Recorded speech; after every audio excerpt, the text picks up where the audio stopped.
Tolongo na le 17 ndenge nini po tokoma na le 25 ba tractation au niveau ya maison Schengen des années. Tous en ba question bien mais tolingi yo peut se planter dans décor.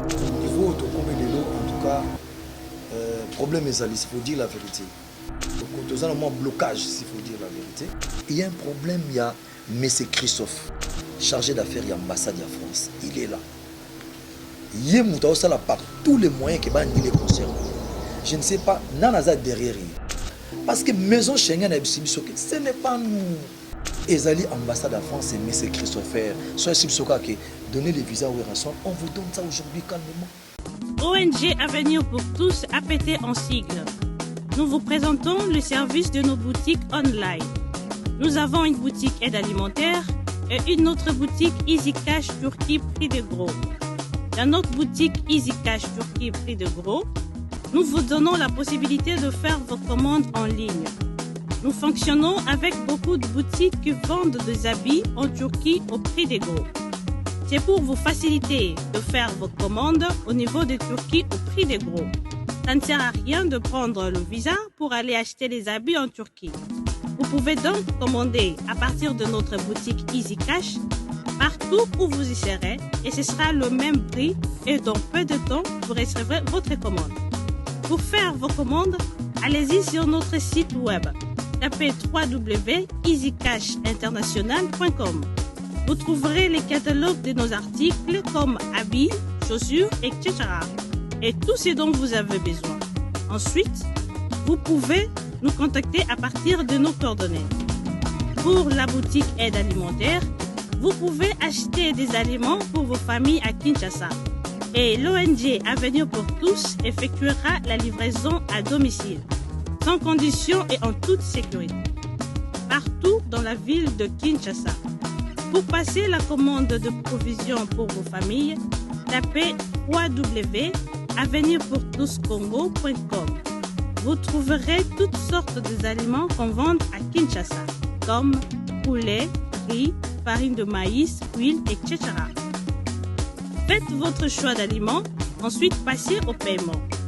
Utilisez votre carte de début ou Mastercard ou encore PayPal. Au moment de paiement, mettez l'adresse du bénéficiaire du colis à Kinshasa ou en Angola.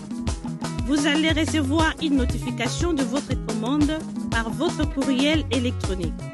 L'Avenir pour tous effectuera la livraison au dit endroit. Vous pouvez aussi envoyer de l'argent pour vos familles, vos proches, ainsi que les orphelins, en Angola ou en RDC. Pour tous vos transferts d'argent ainsi que les donations, veuillez visiter notre site web. Tapez www.avenirpourtouscongo.org. Vous trouverez une note technique qui vous permettra de créer un compte pour faire vos transferts d'argent ainsi que les donations. Et bien voilà, Turquie nakati ya Kinshasa, solution ya Congolais et Mounani. Nakati ya Avenir pour tous. Ou la Easy Cash. Naibisibino, ba même prix des gros ya Turquie et ça les awa. Pas besoin de billets, non plus de visa.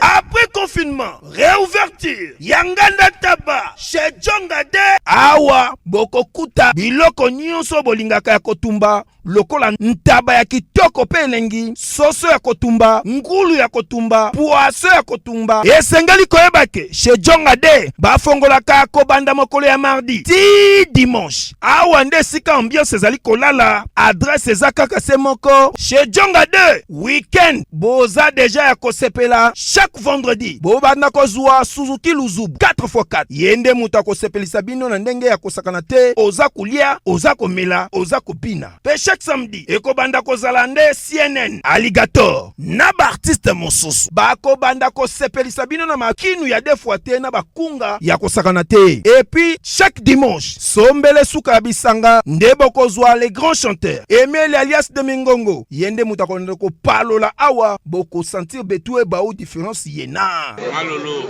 Oui frère, Babi Tchonga. Futur. Hein? Nous te recevons la 50 boîtes. La Katakine, c'est Tchongaske. Soki olingo sala ba réservation, obengi na ba numéro oyo pe ba ko servir yo joli kitoko. Chez Djongade, yango nde moboko ya ambiance na kati ya Paris. C'est naturel, soit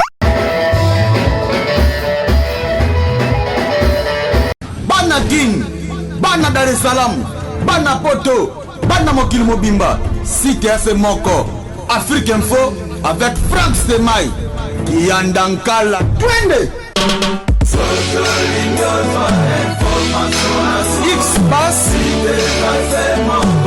Marandura, Frank Stemai. Double S Prod présente la star originaire du Congo, le monstre d'amour africain, Félix Wazekwa. Monstre d'amour. Qui signe un grand retour sur la scène européenne après 10 ans d'absence.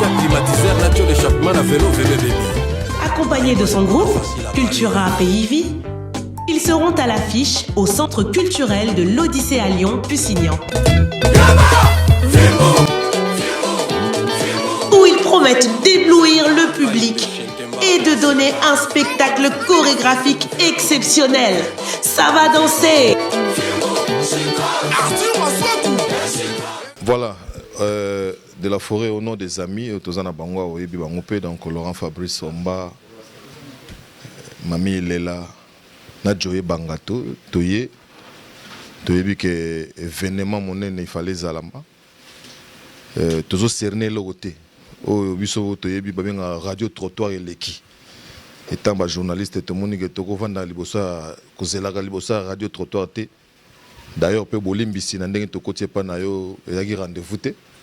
Toye karabo toye ba qu'est-ce qui se passe au pesa biso ba grande ligne au commune à niveau nini. To longo na le 17 ndenge nini poto ko na le 25 ba tractation au niveau ya maison Schengen des années. Tozana mo ba question belé mais to lingi yo pesa biso planter dans décor ou en éton to komi wapi na makamu na yo ya le 17 septembre.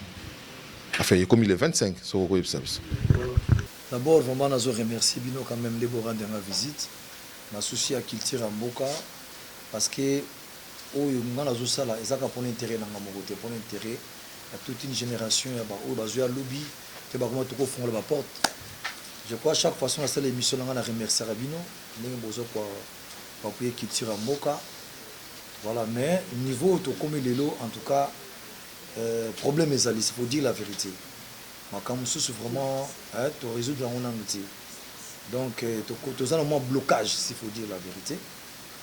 Ndenge tu as dit que ça, la rapport, il y a conseil, il fallait mettre le 17 ou le 25.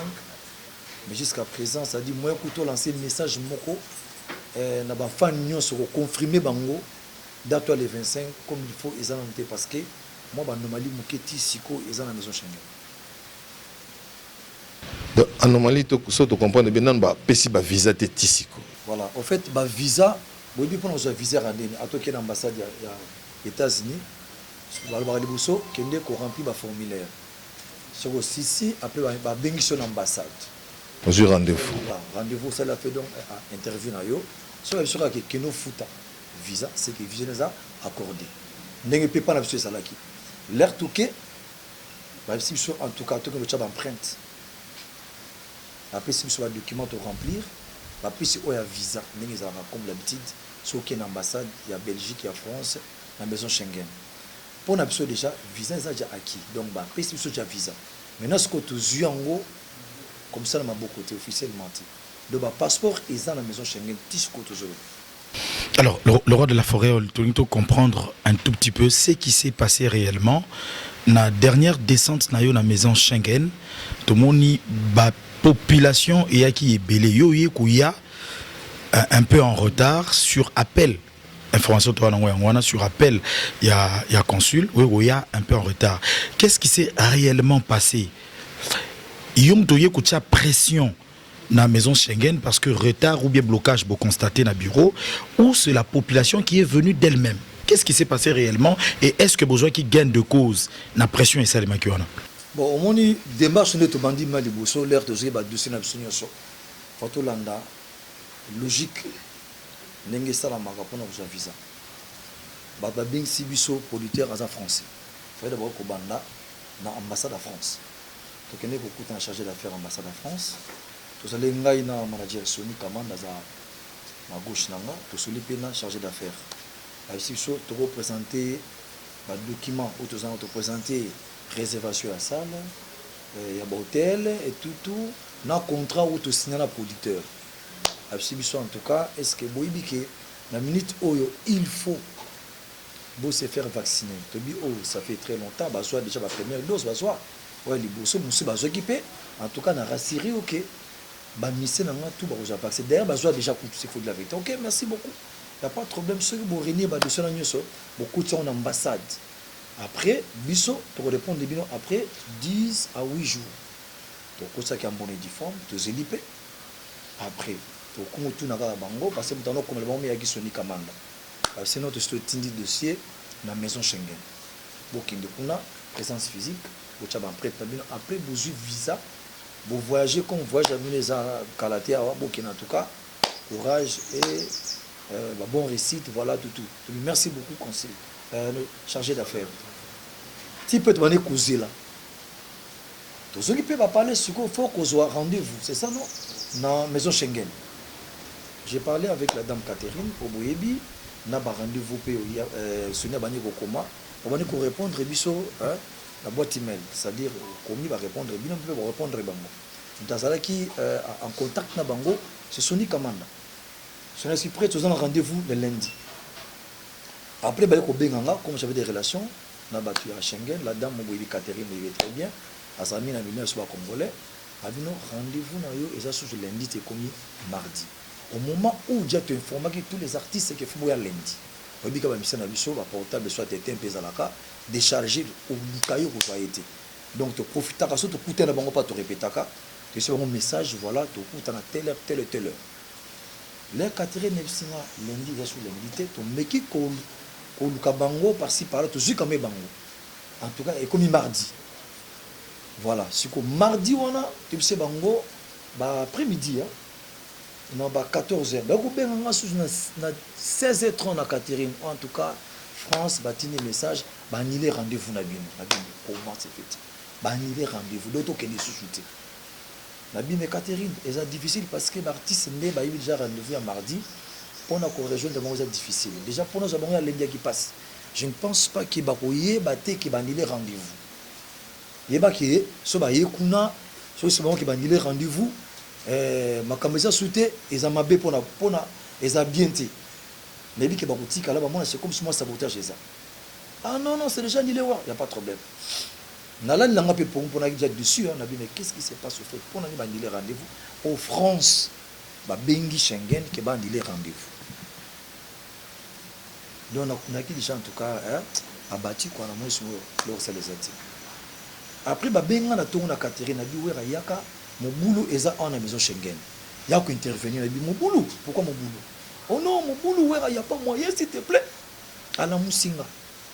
Si peu mon gars qui va calmer cette chose avec moi. Après, na côté, na carte, na petit concile. Na quelqu'un, bah, gens na banga sécurité. Abi ouera moi les bien frère, na petit concile. Est-ce que vous comprenez que biso to conseil dossier dans l'ambassade de France. Et ça là qui dit je vais étudier le dossier en monnaie difforme. Batin yango à la maison Schengen. Ba rendez-vous na mise à foule. Ba me choisir rendez-vous le loba au mois de novembre fin novembre. Ils ont de chance tous ceux qui kota pour lui à tebele. Et puis tous en a document tout. Tous en a ordre de mission ministère de la culture, tous en a assurance, ba carte de vaccination, ba réservation d'hôtel, tout est dans l'équipe bien mais pourquoi comment à niveau l'expliquer tout son a conseillé en tout cas là c'est pas moi les ambassades de France peut-être toi annulé mais bon si on n'importe quoi mon bout la bien on a moni na choité bakota kaka bakoma koti ça 5 heures bakoti à tout ninga est-ce que vous avez un bon visa na bi pourquoi non faut payer le visa donc ça tu peux visa c'est que ba dossier là qui correct pour ceux qui dossier qui bien té a koki jamais kolobananga tout futa visa pour les bien que en matière il y a demande de visa ceux qui dossier les a bien té bako tindo jamais au foot na bengi maître junior oh nazana 2000 €, ça va aller au foot tu fouti 80 € par personne tu fouti bako type na kati ba pisse bango ba document ba remplir ba zone ba pisse bango pe document o ba pisse ça ça dit so aussi visa ba remettre ba pisse bango nyusu après singa wera na moni mo boulot ça c'est comme yendo besoin maîtriser ba tout bien na moni faut ya sous le pardon bato batikali ba journaliste na ba comédien mususu yo kutela mabango on a lingi ngalo ya lobité on a concile le lendemain na kepe na kosi bango nyusu tous les phares ko ya biso to zana ngo et pas son surtout za pesa so visa na subi na mwa Rason ngai mutuna ngai za par rapport à l'état congolais na makamyo so beti solo wana to yoki to moni mais quand même oza so na mboka biso to kangi biso to tangi ba ya biso to komisaka la musala oyo wera ozali lisolo na yo ozokende Zénith c'est bandi lelote et na yebike plus d'une fois to kenda pela ba répétition kuna au place na cabine de center na ba bilombe nyoso za ko bengisa wana ba Yuda mbili belle tout ça bon nga mona rasoki pona ibenge na bana na yo wana mboke ninganaka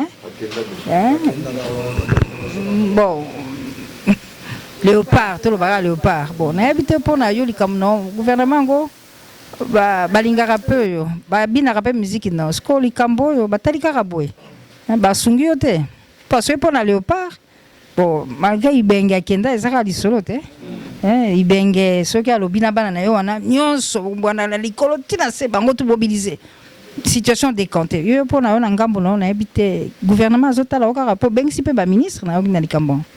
En tout cas, merci Mami Lela. Kolela nanga ezape kolela na bino. Passe nanga ezape passe na bino. Nami so Mami Lela. Hein? Kolela na yo ezape kolela na biso nami sa Mami Lela. Mami Lela.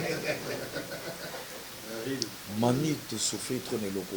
Injustice on a tout nara. Mokondi ba ko réparer. Musique, c'est-à-dire na limite nga na ko beta bala. Mais nanda ka jouer la musique. Na matanga ba la musique. Œuvre en esprit.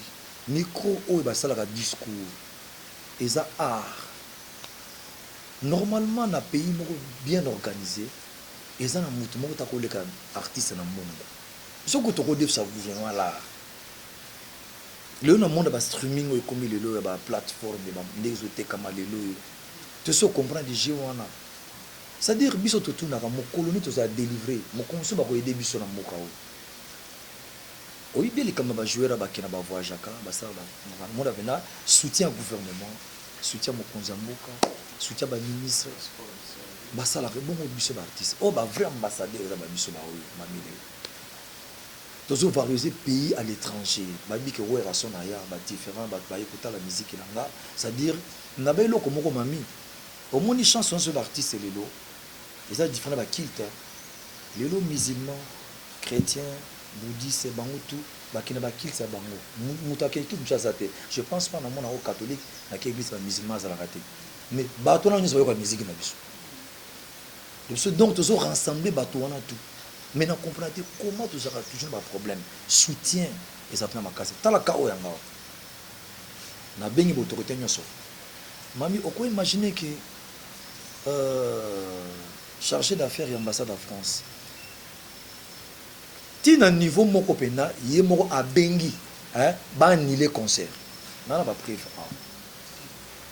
ay ba annuler concert mais retourner to annuler concert pour quel but biso to ça incapable à annuler concert so li ba annuler concert qui n'est pas producteur ou bien benga salle ya Zénith ba annuler concert je ne sais pas et donc on a caché derrière nous toi ou bien ça na quelle autorité mo kazana makamwa parce que c'est pas normal. Au moins quand on avait besoin conseil à réconciliation, concert et à paix entre la diaspora et les artistes. Pour au moins bâtir barbecue boyo kanarati. Bah boyo kanarati. Bon to yo kani siko. To so yo kani biso. To boy. Mais on le beau favoriser biso to yo kanapi makambi sila nango. C'est comme si vous avez pour division. La habité c'est pas normal. Et donc, c'est très capital. L'artiste va souffrir fort. Ceux qui ont pour tomber, les millionnaires, je ne sais pas. Na habité, ça, la musique, na bimi na quoi na moi na ti. Ma mine de toyebani. Pour ceux qui ont un concert, na bani Roger, Paul, Kari, te, on a musique té. Même l'église elle a rendu on a. L'église passer à télémara. Bandi minine ba le lomba liboso. Obiso yo c'est que communication n'a pas besoin de matière n'a besoin de musique c'est comme ça surtout bien d'arriver à tout le monde qui maquille n'a pas de na kokakate yango souci n'angeza to fongola nzela ba jeune bazo malelo basa ba musique na bango ya ba urbaine bazaka focaliser na ba bois de nuit ba bili bango après 6 mois ou esili après 6 mois to kusuka nango wapi mami bino ni ba lobeli bo lobela biso likambo mami ba konzi bo se sanan ba musicien siko ne la vandi na moni pela mami ti siko na komela ki bango nyoso na ko fongola portable na bino na la c'est ba message mais quelques autorités ba edegna c'est pour dire la vérité vice-ministre affaires étrangères Sami azolandela biso excellence Mazenga azolandela biso nakende komona pe ministre sport Serge Kouna ministre pe na biso ya formation Mouyaya namona ki epé c'est-à-dire moni ba jeune oyo ba jeune ba ministre c'est pour dire la vérité c'est comme bazana souci makasi na biso moni ba ba bi milliard musique milliard voilà na communauté ouais titana maman na biso pe na ministre de la culture peut te connaître comme on a mais et le côté ça là ils ont pour intérêt à Mboka ça dit pas ils ont intérêt à la nation on a représenter Congo et puis spectacle na ben ça là donc là tu as drapeau à RDC na c'est le spectacle hymne national bébé tu na katasa boula nga ya ngona pour nous valoriser d'abord bende la Mboka to kotika mote ngala ka fier comme je suis congolais mami siko na makam o yebisa ngai na sala ni tout ça ni. Voilà, Igo est le roi de la forêt. Nous avons déjà tous les déjà. On a déjà une émission avec Oueronson, un peintre, un boulanger, un sculpteur. Aïbi aussi ma pâté, aïbi ka koyimba. Donc il faut ça musana. Mais je m'excuse tout devant bo fongoler ta champagne tena bo talanga bo mais quand même comme. Ce qu'on a mon là pas pena fona la roquette. Oh, on a roquette. Oh, ils ont masanga. Voilà, tout le monde que monsieur Ezali, où est Mille biso de Nanzamba, mais tout le monde surprise Nandaku. Tout le monde peut y avoir kuna mupandi. Là, ce roquette peut n'avoir na ubimise biso. Tu éviter. On est là, ça expliquer biso ni na maramunya tout le monde n'a pas. Nous sommes chez vous, mais. Ah, tu es timide. Voilà de la forêt. Ah, va te gâteau voyager quoi? Ah, ouf. Oui, à regret Zali, Toyebi, oui ça doit passer dans le Koloba, ça fait très mal parce que beaucoup là-bas nous connaissons ça là au sala. Maintenant on a pu lancer vraiment appel, hein? Ouais. On lancer vraiment appel, na chef de l'État. Ou le qui va tenir sur le Lukiwana, mais numéro 1 na biso. Ils ont un chef de l'État, Fachi Béton. Donc on a voilà posé question, on a lancé un appel. Parce que ceux qui sont RTNC, pas même la Mbela, et qui sont pas nature digital, et qui sont Congo Web, et qui sont numérique, télévision, qui sont Canal Kin, et sous Mbela, on est Koukou Kana dimanche à l'élo, on a une émission à Bissau. Bon, merci beaucoup. La question posée, au monde, attends de quelle gauche à droite, Moutazalaka mieux informé le chef de l'État Zati. Azana bat ou yusugi likamusa na milelo il faut informer la chef de l'État. Makamu oyo lelo c'est-à-dire ndenge biso tozo ko évoluer c'est-à-dire tant tozo beta musique libanda tozo représenter mboka ngo Congo aux allez chef président Congo c'est Félix Tshisekedi Tshilombo. En tout cas on senga ka ke ba me ko aider culture. Ça fait 13 ans que tu es sur l'espace Schengen. Ils ont bien été notre bomi culture l'étranger le lot sur place na biso. Autour ça la raté que bon on normalement musicien. Azam mutumu ça dire il faut couper ça y temps. Asala makamuto asala on est libre. Et puis à côté ça là pour musicien sans bon tout le monde a basar américain le lot. Basar ba folie au sangate na Amérique wana. Basar ko investir bazo tonga. Pourquoi ba coûte là. Les Européens, on n'en parle même pas. Mais les Congolais ont mis ça comme un mendiant. Ils allaient, c'est-à-dire, le président Félix. Pardon, s'il vous plaît, président. Pour ce que on a un salango, ils ont pour intérêt à tous les artistes. Parce que péta ya kobeta na banda mboka pour na ba ramener devise na kata Congo. Ezaka ba artiste kinoite hein ezaka pour na ba kinoite total apé ba baprovince mosusu nde balubumbashi bagoma baartiste baza ebele ezalaka biso mon côté c'est-à-dire bango mpe soki baki bazwa kaka problème batala kaka artiste congolais mais na minute s'il faut dire la vérité ma sœur problème ya kombata tout sololaki to arrangé ki déjà to benganaki balobi en tout cas wera yaka okobeta concert eza quelques-uns boyebi kaka makambo te ezalaka ata 3 bako riposte mais eza nango gravité donc c'est mabe na licencié nalobaki ke naza na besoin de division ti il faut tozala bato moko esika moko je crois chef de l'état il faut abeta certains eloko abeta mpe na loboko na ye batika culture emata et puis aza au courant makambo nyonso nasi baservice na ye mpe bazolandela yango nde babefisien bazolanda makambo oyo parce que chef de l'état bon akoloba te aza na baconseil bon voilà le cas ya wera wana boluka bo résoudre yango là je suis sûr que chef de l'état akoyedi biso na likambo oyo atika biso ndenge wana te. Ok, question nange eza par rapport ya bandeko na yo oyo ngaki kosangana bango oyo bokosangana parce que concert on est kozala parce que osala eloko moko te kaka kosala kaka honneur ya RDC tomoni nyo kalongo na liste tomoni mama mbili abe na liste tomoni que musicien na kati ya liste toyeba stratégie ezalaki nini ya kobengisa bango na kati ya Zénith Paris. Stratégie eza boyo moni lelo sotali baartiste mingi na bapays étrangers basala bafeaturing entre bango mpona promouvoir culture na bango banigérien basalaka bamali basénégalais bacameroun basalaka mais biso awa esprit ezalaki mpena te ça demande biso baartiste tout na Congo aza star s'il faut dire la vérité omoni bamise nyonso ozomona na Afrique lelo baimitaka biso awa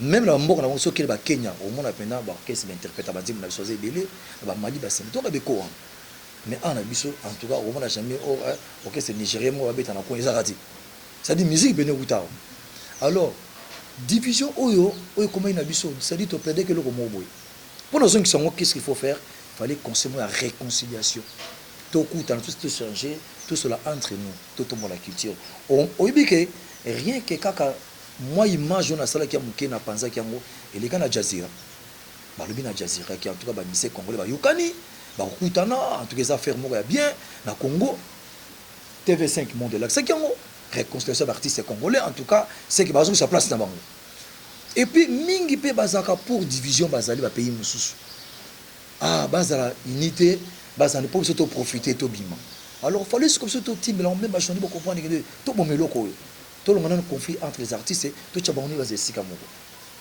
et loko et ngoko bo makambo nyonso mais en fait pour nga ils en ont, il faut dire la vérité. Ils en ont dans quelques jours, on va dire que mes bébés.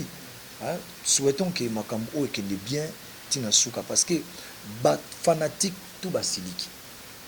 Message dans la portable que Bango Nyoso, lundi, bazan ambassade en France. Sur les sangs, il y a un Bango Ndéni. Au plus, Bango Ndéni. Et c'est dans le téléphone, il y a un numéro de téléphone à tous les fanatiques. Et c'est impossible. Vous comprenez?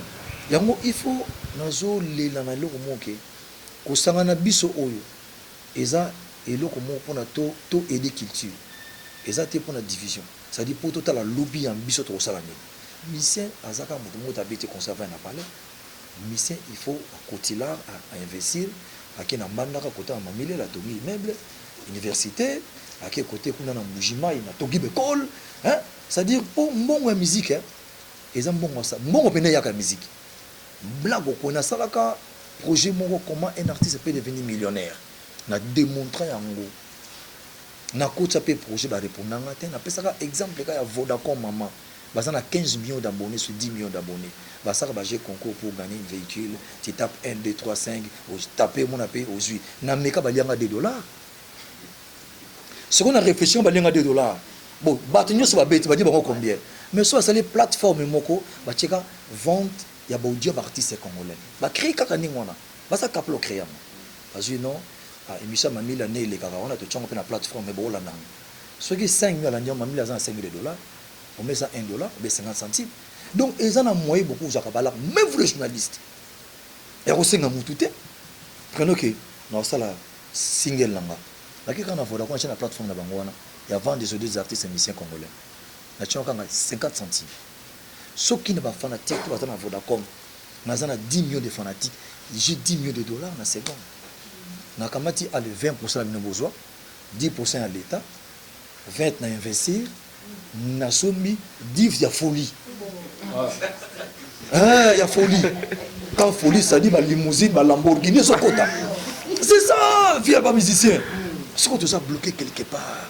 Même en Congo, là. Mais qui va nous aider? Qui va nous aider? Nani? Je m'excuse, mais vous avez bon, on va appeler aussi l'émission, on a tongo pour l'amour qui est en 3 millions de Bozabo. C'est clair et net. Et ça, on va à gauche à droite. Bon, il va y avoir dans le monde entier. Arrêtez l'émission, on a tongo, on a soir. Soit talango et 4,50 centimes. Soit ça 5 millions, tu as combien? Tu as 2 500 000 dollars. Économiste, papa. On se comprend. Si vous pas souvent toujours mon atilelo. Il y a un peu de mingi pour nous concert. Tout le gouvernement, mais il y a un problème. Il y a M. Christophe, chargé d'affaires et ambassade de France. Il est là. Il est là par tous les moyens qui va annuler le concert. Je ne sais pas, Nanaza derrière. C'est ça que je me demande. Il y a Nanaza derrière. Tala, au moins, ils ont droit à revendication, c'est normal.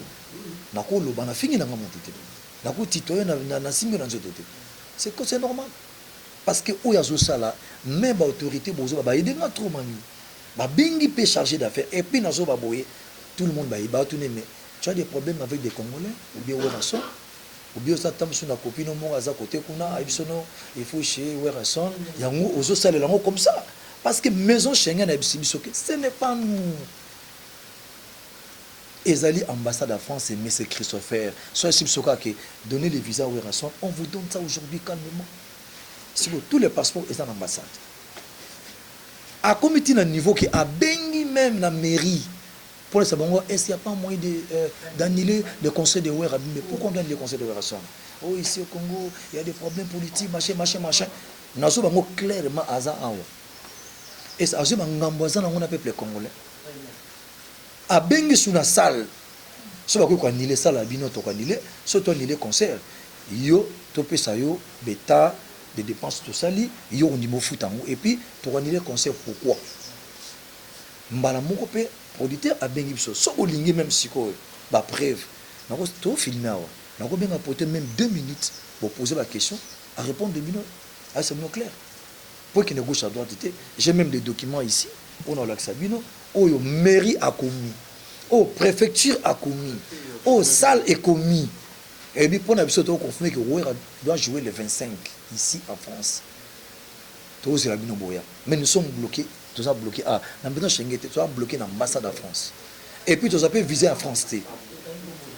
Voilà, c'est ça. Voilà, merci beaucoup. Werason, bonjour. Merci de nous associer à la conférence de presse aux Arosala. Ça va. Ok. Nengana loba. Werason, naza peiné na choqué pour l'amboka na Congo. Je crois qu'il y a Mami ou bien Nati, je ne sais pas. Alors il m'a Léopard. Léopard, ils ont tous les soutiens. On a domaine à sport et à football. Hermo Werason, ils appellent peut-être qui dit Banabino Moko. Bino artiste et musicien. Vous avez un regroupement dans l'association Nabino. Mais c'est comme si vous avez un l'État. L'État qui devrait, à principe, vous accompagner, comme problème. Parce que vous représentez notre pays dans l'Ibanda. Sur la Talibien, depuis depuis mon jeune âge, non, on a été au côté. C'est-à-dire que tu parles avec peine. La perte de 4 kilos, mais c'est de la vérité. Pour ce moment, mais on a touché fort. Tu imagines que Batuto va se babiller, Bauti, aux États-Unis, Bauti Bamboki, Baza ce qu'on en France. C'est déjà une semaine, bah il a calculé tant sur vendre bah 10 jours. Tu parles avec peine, mais je vais te dire que je vais te donner un message d'espoir après toute la question. Yo mom to efsa biso à travers des différentes chansons que moi la mobali allez la rater. J'aimerais te dire Werason, ndenge tu efsa biso wa na question na nini na maloba natia bandeli ndenge répondait que ba dossier dans niveau ambassade. Nous sommes aujourd'hui le dimanche, demain lundi ou le mardi aurons la suite satisfaisante. Et au Kiro Simba, Barobengayo, aussi ba visa, au Nobeta concerne à poto. Mais le grand problème peut aller. Le 25, et à Moussikate, dans 6 jours, tout ça samedi, le 25. Où est son nom, le beau-père de Bakilo? Est-ce que état d'esprit, si on vous accorde les visas demain ou après-demain, état d'esprit est le même pour le samedi? Parce que, bateau ba oya concert, ba comprendre que où est père de Bakilo, où est razu ba problème avant un visa comme ba mon spectacle moi bientôt ba imer bientôt. Est-ce que état d'esprit ya ouera son na groupe mobimba boza a même ya ko honorer Congo les samedis ceux qui besoin visa pour batuba CP là. Et puis de deux on va le bien tu as cité les noms, j'allais poser cette question mais tu as anticipé par rapport à Christophe au lobby que c'est lui les problèmes. Mais qui sont derrière Christophe Ouana? Qui sont derrière lui? Selon l'investigation, il y a manager Sony et tous les bureaux. Nanyaza Sima Christophe. Et puis Lelo. Il n'y a pas un moyen d'harmoniser avec ces Christophe-là pour qu'enfin à débloquer Congo Mobimba pour que samedi aux Anazénie de Paris. Les Kamba Christophe, nous avons maison Schengen Moutébisibiso. Ba bombité passé parce qu'il menace. Il y a Bissoté. Ça dit ba fanatique ba yaki ko comprendre ba musicien, yaki moi menace libanda tito calmer situation.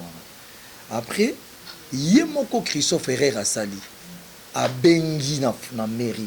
Or mairie ba ko bombaté ba bisi producteur que Christophe a bengi so awa toi annuler concert, soit disant mboko eza bien té, mboko eza na mobulu, gouvernement place boye et il y a des problèmes.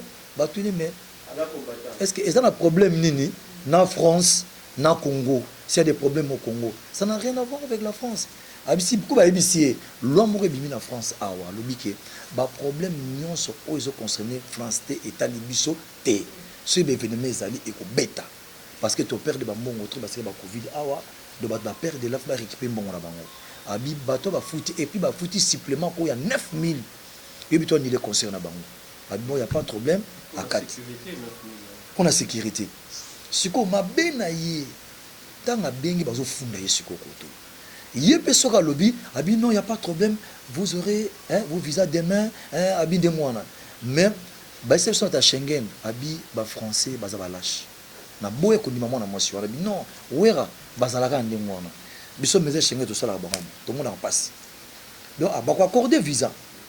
Non ba pas na biso to. Oh non, il faut attendre un peu. Karaboui.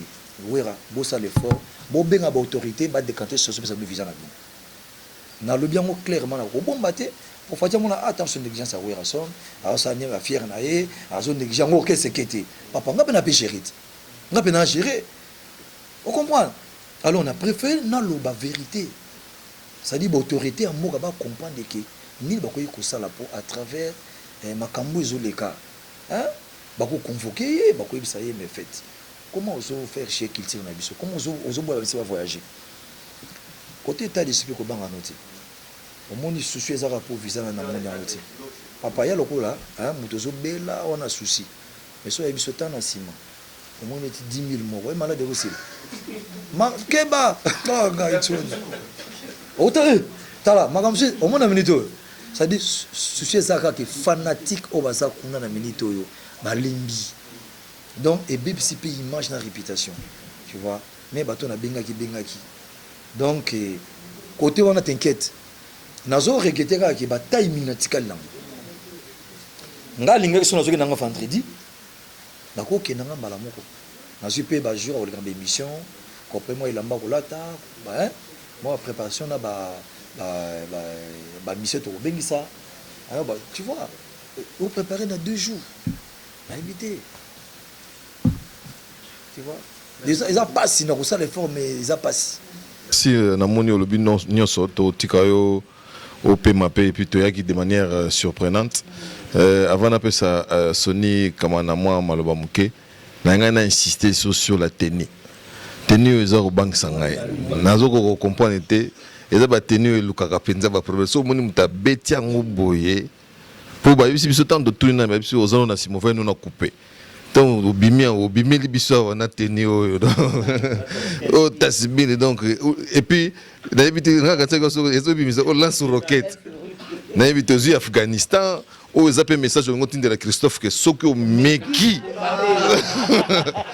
tous on est voilà te au moins c'est modèle la samora qui oyo eza nango mai eza na kati mais eza na forme moko boye c'est-à-dire na tiango na mesa bo parce que okoilara moko ça fait mal mais là on a bagay eloko moko comment pouvons-nous soutenir la francophonie na kata mboka na biso tandis que l'ambassade de France a nuire culture na biso eza normal te donc ce n'est francophonie on a Congo comment eza normal te ata yo moko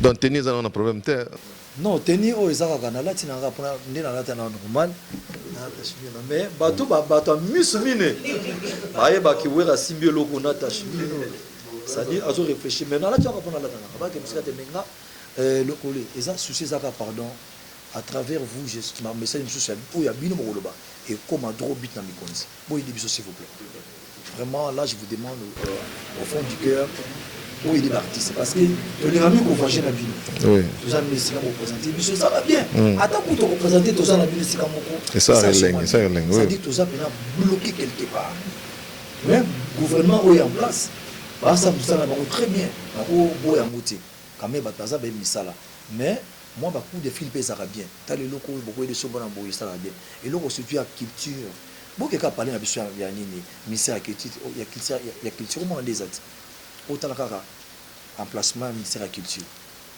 même c'est ok na bidja mboka bazora combien 0,0,2 par rapport hors culture et c'est le nene papa qui est en France qui n'a pas payé mususu au ka bidja culture dans combien mais biso toujours négligé je sais pas parce que ça combat oyo ba combattre biso ça fait très longtemps to beta rasouté pour surtout mané ko beta ba concert mais tout ça les lobo était. Je vous dis la vérité. Moi, respect pour les Rosa. Au moins, bateau biba beta bazo pour échange tout ça avec culturel et puis ça va on paye le bas comme on a poids. Mais biso to bimaraté. C'était donc à une occasion, il y a bien ngoyo. Batika, ba mona. Ngal ba eloko moko bien na biso mamilela. Na ko récupérer 10 ans to beta dans 2 secondes. Na ba ki na ba ngo ba pesa ngai kata wana. Na lo ba ki pona ki na pays musu Afrique, na ki na Mexico. Na ki na France.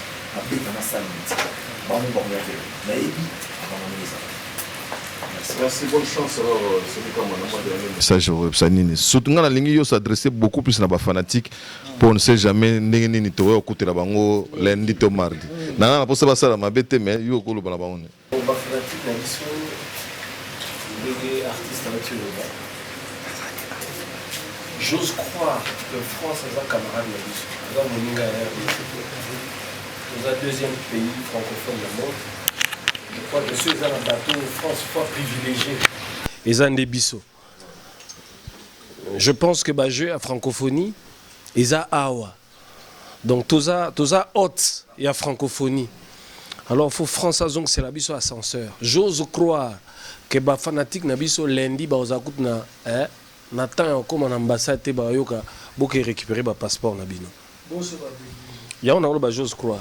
Si j'ose encore croire que respect wana ya ba réciprocité ezali entre biso na France pour aller la gombe pezara awa. Tout le monde français derrière. J'ose croire encore que France a aidé biso tout se réconcilier parce que c'est vraiment une paix entre nous, artistes, et entre Bisso, Awana, population, na Poto, na artistes, je crois que France faut accompagner Bisso.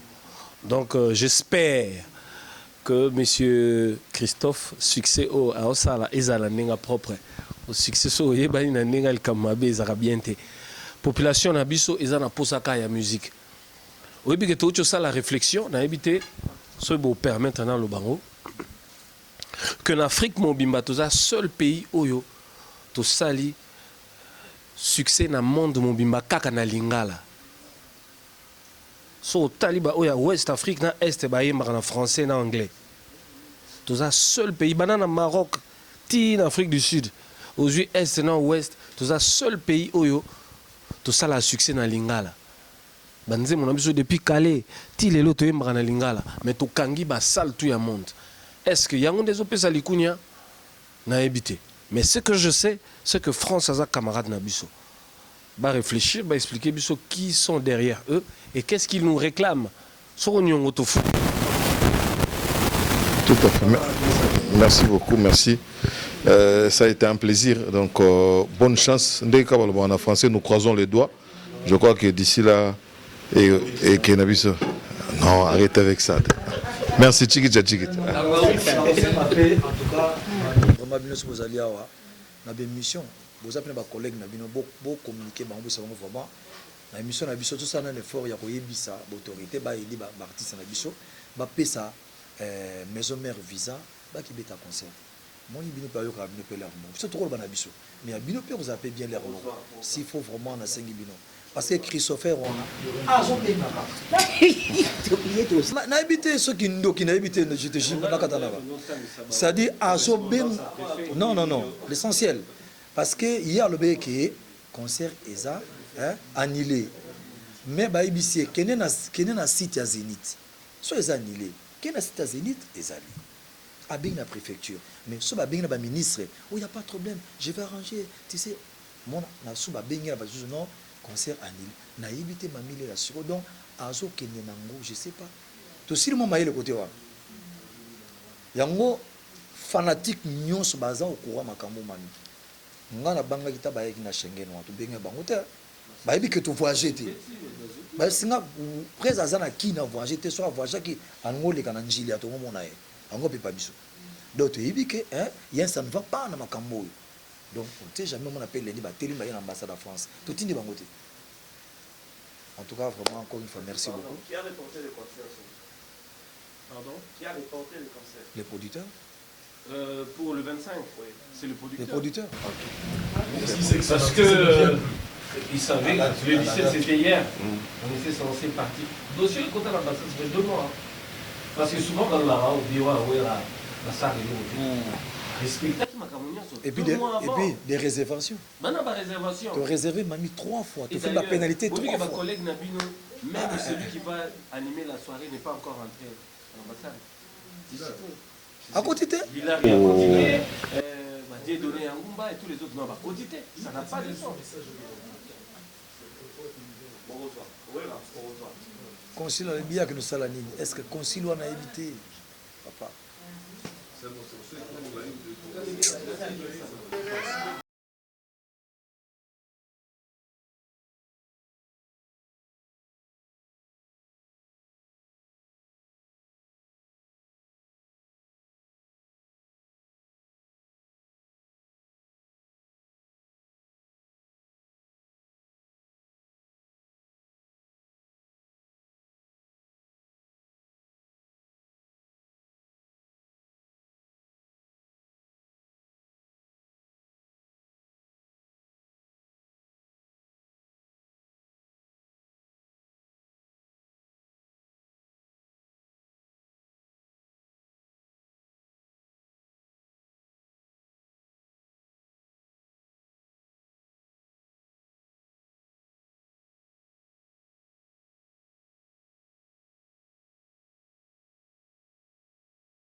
Après confirmation confinement, réouverture, Yanganda Taba, chez Djongade, awa, bokokuta, biloko nyonso bolingaka ya kotumba, lokola ntaba ya kitoko pe elengi, soso ya kotumba, ngulu ya kotumba, poaso ya kotumba, esengeli koyebake, chez Djongade, bafongolaka kobanda mokolo ya mardi, ti dimanche, awa nde sika ambiance ezali kolala, adresse ezakaka se moko, chez Djongade, weekend, boza deja ya kosepela, chaque vendredi, bobanda kozwa Suzuki Luzubu, 4x4, yende muta kosepelisa bino na ndenge ya kosakana te, oza kulia, oza komela, oza kopina. Pe chaque samedi, ekobanda kozala nde CNN, Alligator, na ba artiste mosusu, bako banda kosepelisa bino na makinu ya defwa te na bakunga ya kosakana te. Et puis, chaque dimanche, sombele suka ya bisanga, nde bokozwa les grands chanteurs, Emile alias de Mingongo, yende muta konde ko palola awa, boko sentir betue ba ou différence yena. Malolo.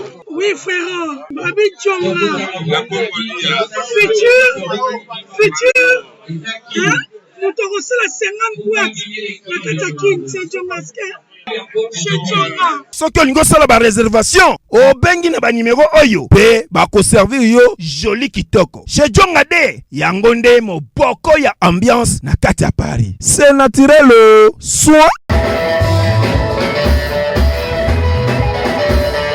Bana Guine, Bana Dar es Salaam, Bana Poto, Bana Mokil Mobimba, CTF Moko, Afrique Info avec Franck Stemai, Yandankala, Twende.